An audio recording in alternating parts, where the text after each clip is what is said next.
తులసీదాసు బ్రహ్మ విద్యాపీఠాశ్రమం 57వ వార్షికోత్సవం జరుపుకుంటున్నాం. దాదాపు ఒక 15 సంవత్సరాల నుంచి బహుశా ప్రతి సంవత్సరం ఇక్కడ ఏదో ఒక కార్యక్రమాలు వస్తూనే ఉన్నాయి. ఎందుకంటే బహుశా ఇక్కడ ఈ ఆశ్రమం ఈ గోడ పగలగొట్టడం దానికంటే ముందు ఇంకా ఒక సంఘటన బహుశా 2014-13 ఆ ప్రాంతాల్లో జరిగింది. సౌండ్ తగ్గించున్నారు, తగ్గిస్తే బాగా పడుతుంది. సౌండ్ నేను వచ్చా మైక్ ఒక దేవాలయం కానీ ఆశ్రమం కానీ నిర్వహణ కావాలంటే మొదటిది దైవ ఆశీస్సులు ఉండాలి. రెండవది కొంతమంది భక్తులు సంకల్పించుకోవాలి. మూడవది దాన్ని సమాజం స్వీకరించాలి. ఈ మూడు అయిన తర్వాత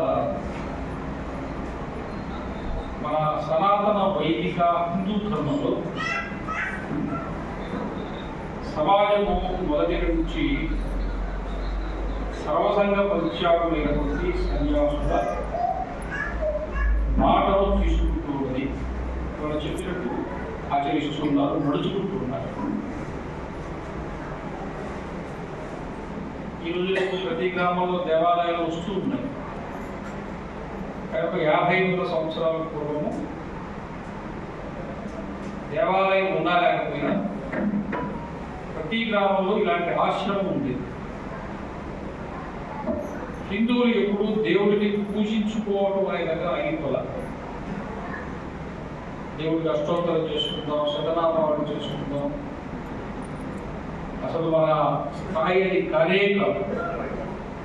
మన తాత ముత్తాతల స్థాయి ఏమిటంటే నేను ఎవరిని, నేను ఎక్కడి నుంచి వచ్చాను, నేను ఎక్కడికి పోతాను, దీని గురించి ఎక్కువ ఆలోచించారు, తెలుసుకున్నారు. అది తెలుసుకోవడానికి ఎక్కడో ఒక గురువును పట్టుకున్నారు.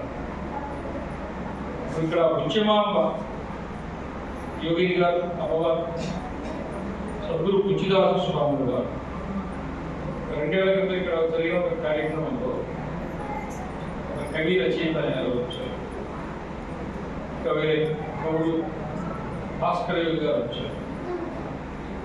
అమ్మగారు ఈ గ్రామాలలో తిరుగుతూ భక్తులను చేరదీసుకుని వాళ్ళందరికీ ఎటువంటి తత్వాలు పాడి కీర్తన అన్నమాచార్య కీర్తనలు తెలుసుకున్నది, రామదాసు వారి కీర్తనలు తెలుసుకున్నది. కానీ బుచ్చిమాంబ గారు రాసిన కీర్తనలు ఎవరు తెలుసుకున్నారు?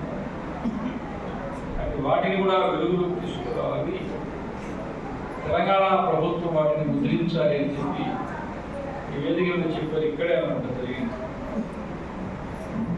కాబట్టి మన భారతదేశంలో విశేషం ఏమిటంటే మిగతా అన్ని అభివృద్ధులు అన్ని జరగాలి, కానీ ఆధ్యాత్మికమైనటువంటి వికాసము అనేది మొదటి స్థానంలో ఉండింది మనకి. అందుకనే ఆ కీర్తనలు పాడుకుంటూ ఆ మత వారు ఆమె ఆనందించారు, అవి వింటూ సమాజం ఆనందించింది, ఆ తత్వాన్ని విని ఆనందించారు. ఒక శబరిమాత కామారెడ్డి దగ్గర ఉండేవారు.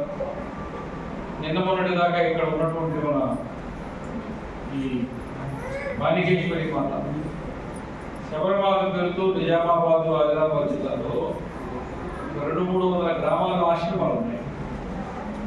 మాతా మాణికేశ్వరి అమ్మవారి పేరుతో ఇల్లున్నాయి. వెళ్ళారు, ఇక్కడ ప్రేరణ పొందారు, వాళ్ళ గ్రామంలో చిన్న ముందు ఒక సాలలాగా వేసుకున్నారు, కట్టుకున్నారు. కాబట్టి ఈ రకంగా ఉండేటువంటి వాటి కోసము అందులో మక్కువ పెంచుకొని